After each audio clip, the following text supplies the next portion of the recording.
درود پاک کے بے شمار فضائل و برکات ہیں۔ سرکار دو عالم نور مجسم صلی اللہ تعالیٰ علیہ وسلم کا فرمان عالی شان ہے کہ جو شخص صبح و شام مجھ پر 10 مرتبہ درود پاک پڑھے گا بروز قیامت اسے میری شفاعت پہنچ کر رہے گی۔ اب ذرا آپ غور کریں کہ 10 بار صبح اور 10 بار شام درود پاک پڑھنے میں وقت ہی کتنا لگتا ہے، لیکن آج فضول باتوں کے لیے وقت ہے اور ہمارے پاس وقت نہیں، تو اللہ اور اس کے رسول کا ذکر کرنے کے لیے وقت نہیں۔ تو برائے کرم نیت کر لیں کہ انشاءاللہ ہم روزانہ کثرت کے ساتھ درود پاک پڑھیں گے۔ اور شاعر کہتے ہیں نا، دکھوں نے تم کو جو گھیرا ہو تو درود پڑھو، دکھوں نے تم کو جو گھیرا ہو تو درود پڑھو، جو حاضری کی تمنا ہو تو درود پڑھو۔ مل کر محبت کے ساتھ درود پاک پڑھیں گے۔ صلو علی الحبیب صلی اللہ تعالی علی محمد۔ میرے پیارے اسلامی بھائیوں، آج ہم جو بات کریں گے نبی پاک علیہ الصلوۃ والسلام کی سیرت مبارکہ کے بارے میں، کہ ہر معاملے میں سرکار دو عالم اللہ کے آخری نبی صلی اللہ تعالی علیہ وسلم کی سیرت ہمارے لیے عملی نمونہ ہے، بہترین نمونہ ہے۔ اللہ کریم نے قرآن مجید میں اسی نبی پاک کی سیرت کے بارے میں کیا ارشاد فرمایا؟ وَإِنَّكَ لَعَلَىٰ خُلُقٍ عَظِيمٍ، اور بے شک تم یقیناً عظیم اخلاق پر ہو۔ سرکار دو عالم علیہ السلام نے فرمایا بُعِثْتُ لِأُتَمِّمَ حُسْنَ الْأَخْلَاقِ، یعنی مجھے اخلاق کے حسن و خوبی کو مکمل کرنے کے لیے ہی بھیجا گیا۔ What was the reason؟ نبی پاک کیوں دنیا میں تشریف لائے، بعثت کیوں ہوئی؟ اس کا جو مین ریزن فرمایا کہ مجھے بھیجا ہی اخلاق کی تکمیل کے لیے ہے۔ تو اس سے اندازہ ہوتا ہے کہ حسن اخلاق، اچھے اچھی زندگی گزارنا یہ اسلام کو کس قدر مطلوب ہے۔ اور نبی پاک کی سبحان اللہ جو سیرت ہے، اس کے اندر جو اخلاق کریمہ کا شاندار نرمی کا، معافی کا، درگزر کا جو عنصر ہے، تو وہ شاعر کہتے ہیں نا، وہ نبیوں میں رحمت لقب پانے والا، وہ نبیوں میں رحمت لقب پانے والا، مرادیں غریبوں کی بر لانے والا، مصیبت میں غیروں کے کام آنے والا، وہ اپنے پرائے کا غم کھانے والا، فقیروں کا ملجا، ضعیفوں کا ماوا، یتیموں کا والی، غلاموں کا مولا، خطا کار سے در گزر کرنے والا، بداندیش کے دل میں گھر کرنے والا۔ میرے آقا وہ ہیں جو خطا کار سے درگزر فرماتے، میرے آقا وہ ہیں جو یتیموں کے ملجا ہیں، اپنے پرائے کے غم کو محسوس کرنے والے ہیں۔ آج سیرت رسول علیہ الصلوۃ والسلام کے ذریعے مجھے اور آپ کو یہ سیکھنا ہے کہ ہم نے اپنی زندگی کو کیسے گزارنا ہے، کیسے بہترین مسلمان بننا ہے۔ میں نبی پاک علیہ الصلوۃ والسلام کے دور کا آپ کو ایک واقعہ سنانا چاہتا ہوں۔ حضرت زید بن ثانہ رضی اللہ تعالیٰ عنہ، یہ ایک یہودی عالم تھے، ابھی مسلمان نہیں ہوئے تھے، لیکن ان کے ساتھ کیا معاملہ ہوا؟ انہوں نے نبی پاک علیہ الصلوۃ والسلام سے کوئی کاروبار کیا تھا اور کھجوریں دینے کی اب جو مدت تھی اس میں 2 یا 3 دن باقی تھے، تو پیارے آقا علیہ الصلوۃ والسلام نے ابھی 2-3 دن بعد وہ کھجوریں لوٹانی تھی۔ تو زید بن ثانہ نے بھرے بازار میں نبی پاک علیہ الصلوۃ والسلام کو روک کر بلند آواز سے ترش انداز میں، جس کو کہتے ہیں نا کہ غصے والے انداز میں، نبی پاک سے کہا، اے محمد صلی اللہ تعالیٰ علیہ وسلم، عبد المطلب کی ساری اولاد کا یہی طریقہ ہے کہ تم لوگ ہمیشہ لوگوں کے حقوق ادا کرنے میں دیر لگایا کرتے ہو اور ٹال مٹول کرنا تمہاری عادت بن چکی ہے۔ اب ذرا غور کریں، صحابہ ساتھ ہیں، بھرے بازار میں لوگوں کے سامنے یہ مس ایٹیٹیوڈ کیا جا رہا ہے نبی پاک علیہ الصلوۃ والسلام کے ساتھ۔ اب وہاں حضرت عمر فاروق رضی اللہ تعالیٰ عنہ موجود تھے، غضبناک نظروں سے زید بن ثانہ کو دیکھا اور کہتے ہیں، اے اللہ اور رسول کے دشمن، اگر نبی پاک علیہ الصلوۃ والسلام کے ادب کا لحاظ نہ ہوتا، میری تلوار ہوتی اور تیرا سر اڑا دیتا۔ کہ اللہ کے نبی سے ایسے بات کرتے ہیں؟ اب نبی پاک علیہ الصلوۃ والسلام کا حلم اور بردباری دیکھیں۔ اب ذرا اپنے آپ کو پہلے رکھ کر سوچیں کہ میں کہیں بازار میں جا رہا ہوں، میرے ساتھ میرے گارڈز بھی ہیں یا میرے دوست ہیں، اور جناب مجھے کوئی روک کے بدتمیزی کرے، اور اب بتائیں لوگوں کا اس وقت رپلائی کیا ہوتا ہے؟ مگر نبی پاک حضرت عمر کو دیکھ کر فرماتے ہیں کہ اے عمر، تم کیا کہہ رہے ہو؟ تمہیں تو چاہیے تھا مجھے ادائے حق کی ترغیب دے کر، اور اس کو کہتے کہ نرمی سے تقاضا کرو، ہم دونوں کے بارے میں، ہم دونوں کو یہ بات کرتے، تمہیں ایسا نہیں کہنا چاہیے تھا۔ اب سرکار دو عالم علیہ السلام نے حضرت عمر کو کہا، اے عمر جاؤ، زید بن ثانہ کو اس کی کھجوریں دے دو، بلکہ کچھ زیادہ دینا۔ اب ذرا غور کیجئے گا، جتنی کھجوریں نکلتی ہیں اس سے کچھ زیادہ دینا۔ تو حضرت عمر عرض کرتے ہیں، یا رسول اللہ صلی اللہ علیہ وسلم، کھجوریں جتنی ہیں اتنی ہی دینی ہے، زیادہ کیوں دینی؟ ویسے ہی بدتمیز ہے۔ تو نبی پاک نے فرمایا اے عمر جو تم نے تیکھی نظروں سے اسے دیکھا تھا, اسے جس انداز سے تم نے بات کی تھی اس کا دل ٹوٹ گیا ہوگا, ایسا کرو تھوڑی کھجوریں اس لیے زیادہ دو کہ اس کے دل میں مزید نرمی آ جائے. اللہ کے حبیب علیہ السلام کا فرمان سن کر حضرت عمر خود جاتے ہیں, جا کر کھجوریں دیتے ہیں. زید بن ثانہ کہتا ہے اے عمر جتنی نکلتی ہیں اس سے زیادہ کیوں دے رہے ہو؟ کہا میرے نبی علیہ السلام نے کہا ہے میں نے تمہیں بڑی عجیب نظروں سے, غصے والی نظروں سے دیکھا تھا, میں اس لیے تمہیں کھجوریں زیادہ دے رہا ہوں. اے میرے پیارے اسلامی بھائیوں اب ذرا غور کیجئے, اب جب یہ دیکھا نا حضرت زید بن ثانہ نے یہ دیکھا تو کہتے ہیں اے عمر بات یہ ہے کہ تم مجھے جانتے ہو میں کون ہوں؟ حضرت عمر نے کہا کون ہے, تمہارا نام کیا ہے؟ کہتے ہیں میں زید بن ثانہ ہوں. حضرت عمر پہچان گئے کیونکہ وہ یہودیوں کا مشہور عالم تھے اس زمانے میں. کہا تم وہی ہو جو یہودیوں کے عالم ہو؟ کہا جی.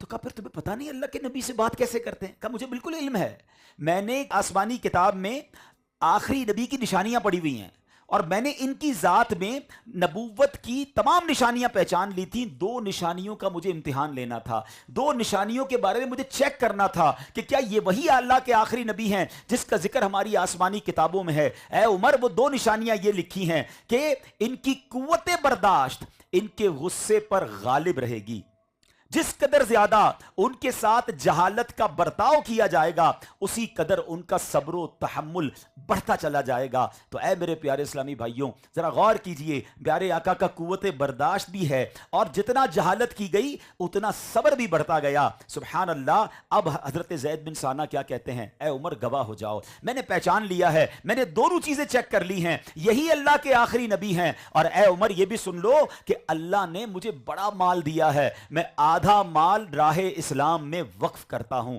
راہ اسلام میں دیتا ہوں. تو اے میرے پیارے اسلامی بھائیوں سیکھنے کو کیا ملا؟ اچھا اخلاق ہو, معافی ہو, درگزر ہو تو دشمن بھی دوست بن جاتا ہے اور برا اخلاق ہو تو دوست بھی دشمن بن جاتا ہے. تو آج کے سیرت کے اس اجتماع میں جو میرا ٹاپک ہے وہ یہی ہے کہ اسلام کو مسلمان کے اچھے اخلاق مطلوب ہیں, اور جس نبی علیہ السلام کا میں نے اور آپ نے کلمہ پڑھا ہے ان کا اخلاق کس قدر عرفہ و اعلیٰ. سبحان اللہ. اے میرے پیارے اسلامی بھائیوں اب ذرا سنیے گا, نبی پاک علیہ الصلوۃ والسلام کے اخلاق کیسے.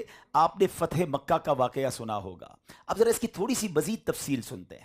پہلے یاد کیجئے کہ نبی پاک علیہ السلام مکے سے مدینے کیوں گئے تھے. The birth place of رسول پاک علیہ الصلوۃ والسلام was Makkah. He born in Makkah. He spent his approximately majority of his life in Makkah. نبی پاک علیہ الصلوۃ والسلام 63 years اس دنیا میں تشریف لائے. Out of those 63 years میرے آقا نے 53 سال مکے میں گزارے. ولادت وہاں ہوتی ہے, نبی پاک کی شادی مبارک وہاں ہوتی ہے, مکہ میں صفا مروہ بھی ہے, کعبہ بھی ہے, حج بھی وہی ہوتا ہے. مگر ان کفار مکہ نے جب نبی پاک علیہ السلام نے اسلام کی دعوت دینی شروع کی, اللہ کی طرف بلایا, تو جو ظلم کی آندھیاں چلائیں, جس طرح تکلیف پہنچائی, صحابہ کو مارا گیا, جو نماز پڑھتا اسے مارتے, جو اذان دیتا اسے مارتے, کئی صحابہ کو شہید کر دیا گیا. خود نبی پاک کے چچا حضرت حمزہ رضی اللہ تعالیٰ عنہ کے بارے میں جب غزوہ احد ہوتا ہے مدینہ پاک جا کر, کس طرح بے دردی سے شہید کیا گیا. لیکن میں بات کر رہا ہوں جب مکے میں تھے زمین تنگ کر دی گئی. نبی پاک بڑی تکلیف کے عالم میں, بڑے سورو سیڈنس کے ساتھ میرے آقا مکے سے مدینے ہجرت کرتے ہیں. مگر ان کفار مکہ کو پھر بھی چین نہیں آیا کہ یہ تو مدینے پہنچ گئے, اب وہ ریلیکس میں کیوں ہیں. تو ابھی پہنچے ہیں اور 2 ہجری میں جناب غزوہ بدر ہوتا ہے, 3 ہجری میں غزوہ احد ہوتا ہے. یعنی ان کو چین ہی نہیں آ رہا تھا کہ ان کو جا کے کسی طرح اسلام کو مٹا دیں.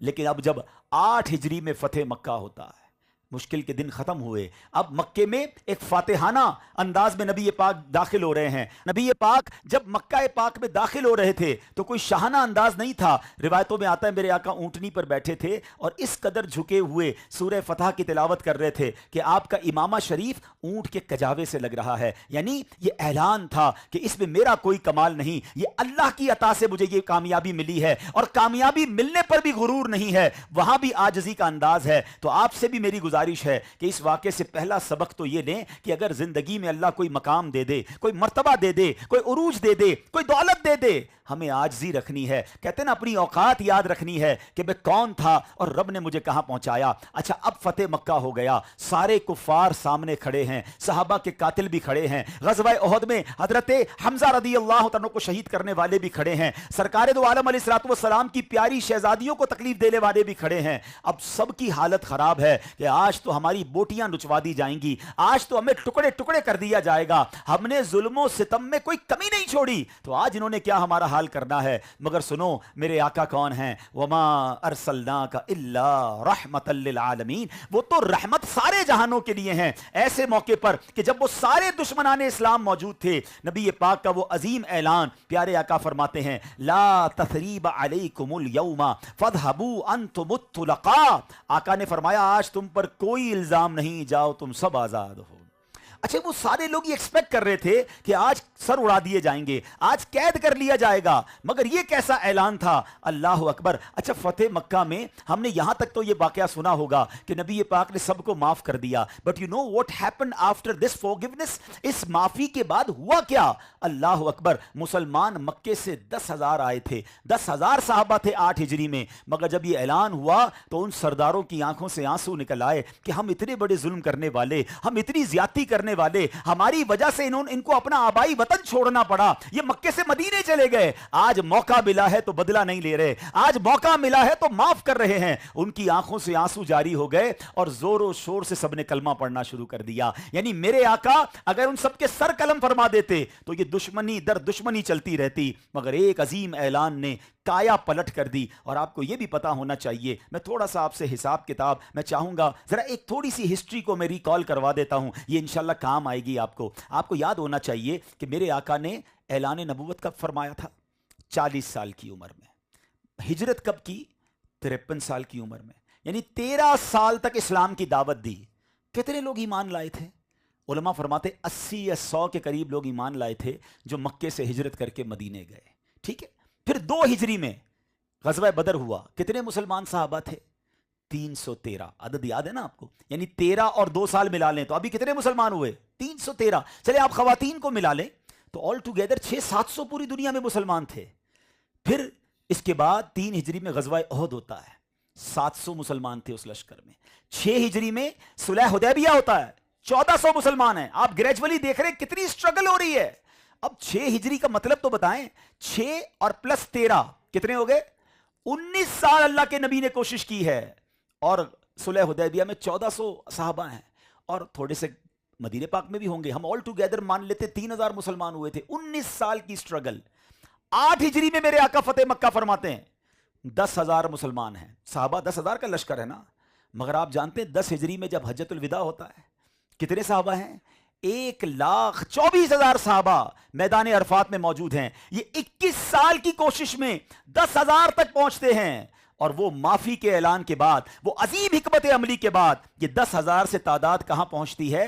1,24,000. تو پتہ کیا چل رہا ہے کہ فتح مکہ واز دا ٹرننگ پوائنٹ. یہ ایک ایسا اعلان تھا, یہ ایک ایسا ٹرننگ پوائنٹ تھا کہ اس دن سے لے کر آج تک اسلام الحمدللہ بڑھتا ہی جا رہا ہے. آج اگر پوری دنیا کا سروے کریں تب موسٹ گروئنگ ریلیجن آن ارتھ جو ہے وہ ہمارا مذہب اسلام ہے. تو سبحان اللہ, یہ فتح مکہ کی معافی یاد دلا رہی ہے کہ خون کے پیاسوں کو معاف کیا, رشتہ داروں کو قتل کرنے والوں کو معاف کیا, زمین تنگ کرنے والوں کو معاف کیا. مگر آج میں اور آپ دیکھیں کیا ہم معاف کرتے ہیں یا ہم بدلے کی آگ میں جل رہے ہیں؟ کسی کو کہو بھائی معاف کر دو, نہیں نہیں میں تو انتظار کر رہا ہوں, بس موقع ملے بدلہ لینا ہے. حالانکہ ہمارے وطن پاکستان میں ایسے بھی ٹرائبز, ایسے بھی قبیلے ہیں کہ جہاں لوگ وصیت کر کے بچوں کو جاتے ہیں کہ تم نے فلاں قبیلے سے مقابلہ کرنا ہے, فلاں رشتہ دار سے بدلہ لینا ہے. اللہ اکبر. اس نبی کے امتی ہیں. نعت کے اشعار ہم سب کو یاد ہوں گے کہ سلام اس پر کہ جس نے گالیاں سن کر دعائیں دی.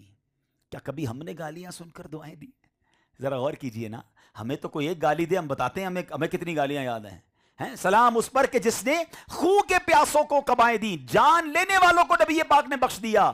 ہم چھوٹی سی غلطی ملازم کر لے اس کو بخشنے کے لیے تیار نہیں ہیں. کسی غریب آدمی سے ہو تو اس کو تو بسل کے رکھ دیتے ہیں. نہ کرے ایسا.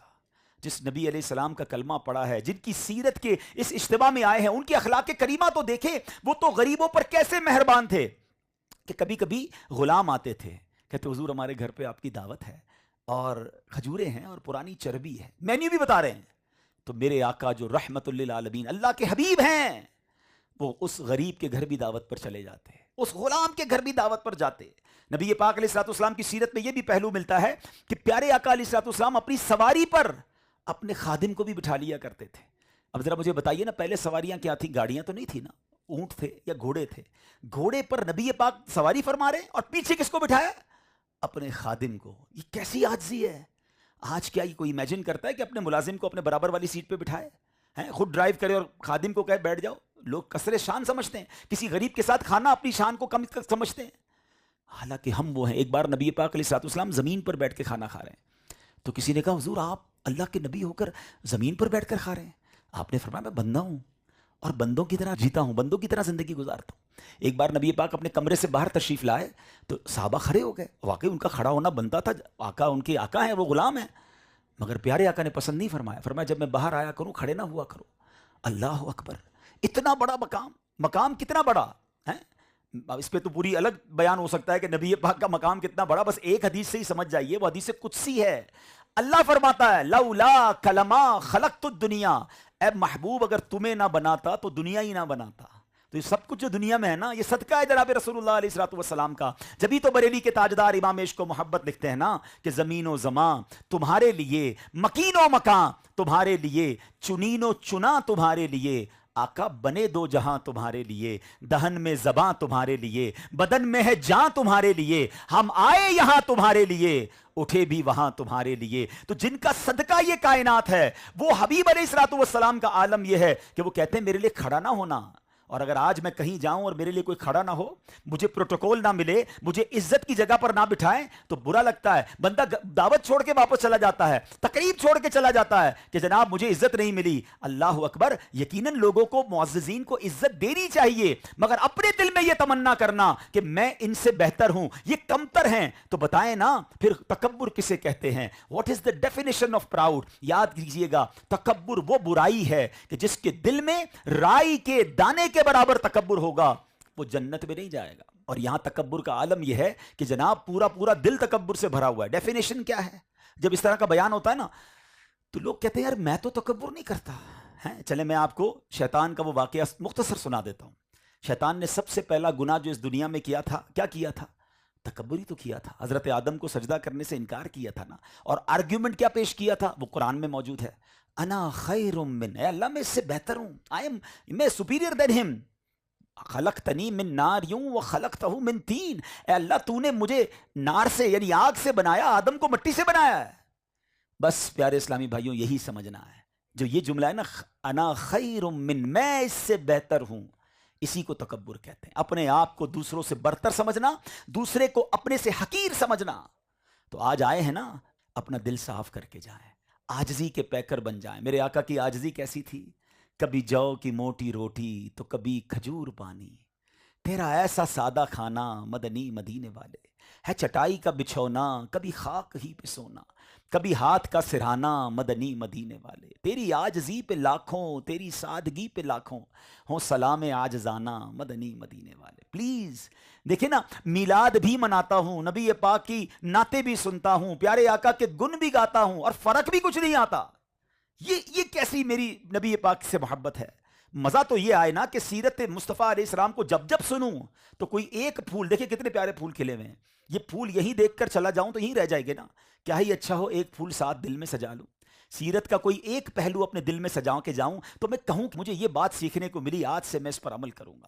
مولا کائنات مولا علی شیر خدا کرم اللہ تعالی وجہ الکریم کا کیا خوبصورت روایت ہے. فرماتے ہیں نبی پاک علیہ السلام سے میں نے سنا ہے, میرے آقا علیہ الصلوۃ والسلام فرماتے ہیں. اب سنیں اس حدیث کا ایک اور پہلو بھی ہے. ایک جگہ نبی پاک نے فرمایا جو یہ چاہتا ہے اس کا حساب آسانی سے لیا جائے, اور چاہتا ہے کہ اسے جنت میں اللہ گھر عطا فرمائے, وہ تین کام کر لے. اب وہ تین کام غور سے سنیں اور آج سمجھ لیں یہی میرے بیان کا میسج ہے. میرے آقا فرماتے ہیں جو تم پر ظلم کرے تم اسے معاف کرو, جو تمہیں محروم کرے تم اسے عطا کرو, جو تم سے توڑے تم اس سے جوڑو. کام تھوڑا سا مشکل ہے, مجھے بھی اندازہ, کیونکہ دل میں سختی بہت آ گئی ہے نا. کیسے معاف کر دوں حضرت؟ آپ کہہ رہے ہیں اس نے ظلم کیا ہے میرے ساتھ, زیادتی کی ہے, مجھے برا بھلا کہا تھا, میں نہیں چھوڑوں گا. یہی تو کمال ہے. ہاں اچھا کچھ لوگ پتہ ہے کیا کہتے ہیں, میں بڑا با اخلاق ہوں. اچھا ان کا اخلاق پتہ ہے کیا ہے؟ ان کو مسکرا کے ملیں تو وہ بھی مسکرا کے ملتے ہیں, ان کو تحفہ دیں تو وہ بھی تحفہ دیتے ہیں. کمال جب ہوگا جب آپ کے مزاج کے خلاف بات ہوئی, آپ کو تکلیف پہنچائی کسی نے, اب آپ کا ریئیکشن کیا ہے؟ دس از یور ایکچوئل اخلاق.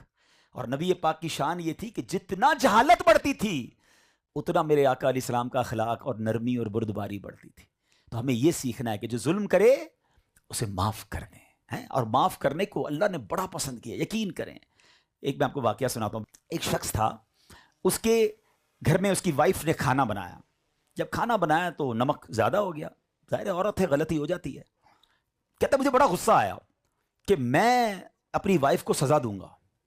پھر میرے دل میں خیال آیا کہ میری تو روز اللہ کی بارگاہ میں غلطیاں ہو رہی ہیں، روز نافرمانیاں کر رہا ہوں، اللہ تو سزا نہیں دے رہا، میری بیوی نے ایک غلطی کی اور میں اس کو اب سزا دینا چاہتا ہوں۔ ہو سکتا ہے یہاں بھی کچھ شیر ببر بیٹھے ہوں گے کہ گھر میں کبھی چائے ٹھنڈی ہو گئی یا کھانا صحیح نہیں پکا تو بیوی پہ غصہ کر رہے ہیں، پلیٹ اٹھا کے مار دی، برا بھلا کہہ دیا۔ حضرت ہم نے عورت سے شادی کی ہے، کمپیوٹر سے شادی نہیں کی ہے، غلطی اس سے بھی ہو سکتی ہے، مجھ سے ہوتی ہے، آپ سے بھی ہوتی ہے۔ تو سبحان اللہ، اس شخص نے کیا کیا؟ اس نے اپنی بیوی کو کچھ بھی نہیں کہا، چپ چاپ کھایا اور چلا گیا۔ مرنے کے بعد اسے بتایا گیا کہ اس روز جو تو نے میرا بندہ ہو کر میری بندی کو معاف کیا تھا، جا میں تو سب سے بڑا معاف کرنے والا ہوں، میں نے تیرے سارے گناہ معاف کر دیے۔ تو ایک معافی جو ہے نا، یہاں پر ایسے کئی لوگ ہوں گے جن کے ملازمین ہوں گے، یار ملازمین سے ہو گئی غلطی، معاف کر دینا ہے۔ اب یہ اس نیت سے معاف کریں کہ اللہ میں اس کو معاف کر رہا ہوں، تو مجھے معاف کر۔ جتنا معاف کریں گے انشاءاللہ اتنا اجر ملے گا، کیونکہ آپ نے سنا کہ جنت میں اگر گھر چاہیے اور آپ چاہتے ہیں کہ حساب آسانی سے ہو، جو تم پر ظلم کرے تم اسے معاف کرو۔ اچھا دوسری بات، نبی پاک علیہ الصلوۃ والسلام نے کیا فرمایا؟ جو تمہیں محروم کرے تم اسے عطا کرو۔ اچھا اب یہاں کیا ہوتا ہے نارملی کہ محروم کرنے والوں کو، ٹھیک ہے نا، لوگ کہتے ہیں نہیں اس نے دعوت میں نہیں بلایا، میں بھی نہیں بلاؤں گا، میرے ساتھ اچھا برتاؤ نہیں کیا، میں تو کسی بھی اپنی محفل میں نہیں بلاؤں گا۔ نہیں، محروم کرنے والے کو عطا کرنا ہے، یہی تو اسلام کا حسن ہے نا۔ اور نبی پاک نے ایسا کیا ہے۔ حضرت حبار بن اسود، آخری واقعہ سنا کر پھر میں اپنے بیان کو کمپلیٹ کرتا ہوں کہ اللہ کرے کہ ان واقعات سے ہم یہ سیکھیں کہ کاش ہمارے اندر بھی ایسے اخلاق آ جائیں۔ سرکار دو عالم علیہ الصلوۃ والسلام کا کیسا کمال کا اخلاق ہے کہ یاد رکھیے گا، سیدہ زینب رضی اللہ تعالیٰ عنہ نبی پاک علیہ الصلوۃ والسلام کی شہزادی ہیں، ان کے شوہر ابو العاص بن ربی رضی اللہ تعالیٰ عنہ نے غزوہ بدر کے بعد انہیں مدینہ منورہ روانہ کیا۔ اب یہ سفر ہو رہا ہے اور اس زمانے میں حضرت زینب کا پیچھا کیا قریش مکہ نے، ان کو اطلاع مل گئی تھی کہ یہ مدینے جا رہی ہیں، اعلان یہ ہوا کہ انہیں انٹرسپٹ کیا جائے گا۔ اور اب کیا ہوا کہ نبی پاک علیہ الصلوۃ والسلام کی پیاری شہزادی حضرت زینب رضی اللہ تعالیٰ عنہ پر حبار بن اسود نے نیزہ مارا، جس کی وجہ سے آپ اپنی سواری سے اپنے اونٹ سے نیچے گر گئیں اور آپ کا حمل ضائع ہو گیا۔ اب سوچئے ایک باپ کے لیے کتنا بڑا صدمہ ہے۔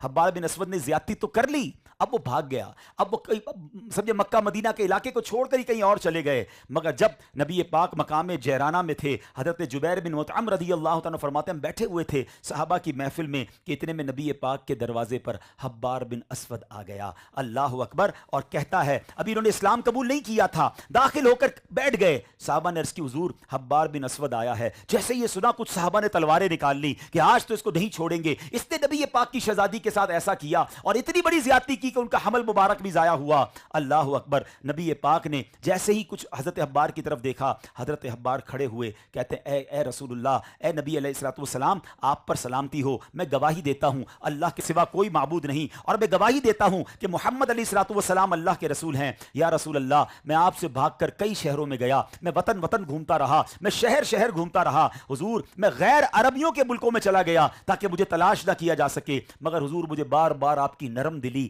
آپ کی صلہ رحمی، آپ کی معافی یاد آتی رہی۔ پھر اللہ کریم نے آپ کے وسیلے سے ہمیں ہدایت دی، ہمیں ہلاکت سے نجات بخشی۔ یا رسول اللہ، میرا جو وہ عمل تھا، میری وہ جو جہالت تھی، میری وہ زیادتی تھی، حضور مجھے معاف فرما دیجئے۔ اللہ اکبر، کہتے حضور میں اپنے ہر برے کام کا اقرار کرتا ہوں، اعتراف گناہ کرتا ہوں۔ اب ذرا غور کیجئے، ہم اپنے آپ کو اس جگہ رکھ کر سوچئے کہ ہماری صاحبزادی کے ساتھ، ہمارے گھر والوں کے ساتھ کسی نے ایسا کیا ہو اور وہ شخص آگے آ کر معافی مانگ رہا ہے۔ اللہ اکبر، میرے آقا کی رحمت للعالمین تو دیکھیے، نبی پاک علیہ السلام نے فرمایا جاؤ میں نے تمہیں معاف کر دیا، اللہ نے تم پر احسان کیا ہے کہ اس نے تمہیں اسلام کی ہدایت دے دی، اور اسلام پچھلے تمام گناہوں کو مٹا دیتا ہے۔ ہائے ہائے ہائے، 100 بار تیرا دیکھ کے عفو اور ترحم، ہر باغی و سرکش کا سر آخر کو جھکا ہے، برتاؤ تیرے جب کہ یہ اعدا سے ہیں اپنے، اعدا سے غلاموں کو کچھ امید سوا ہے، ہم نیک ہیں یا بد ہیں بالآخر ہیں تمہارے۔ یا رسول اللہ، ہم نیک ہیں یا بد ہیں بالآخر ہیں تمہارے، نسبت بہت اچھی ہے اگر حال برا ہے۔ تو اے میرے پیارے اسلامی بھائیوں، پلیز اپنی ذات میں نرمی لائیے، آج بہت بڑا مسئلہ ہی یہ ہے کہ سختی بڑھ گئی ہے، فرسٹریشن بڑھ گیا ہے، ریونج بڑھ گیا ہے، کوئی کسی کو معاف کرنے کے لیے تیار نہیں ہے، اینٹ کا جواب پتھر سے دینا ہے، گالی کا جواب گالی سے دینا ہے۔ اچھا کچھ لوگ بڑی عجیب بات کرتے ہیں، کہتے ہیں جناب ہم شریف کے ساتھ شریف ہیں، ہم بدماش کے ساتھ بدماش ہیں۔ مجھے آج تک یہ بات سمجھ نہیں آئی کہ جناب شریف کے ساتھ شریف اور بندہ بدماش کے ساتھ بدماش کیسے بنتا ہے؟ یہ کون سا بٹن لگا ہے کہ شریف آدمی جب موقع ملے بدماش بن جاتا ہے؟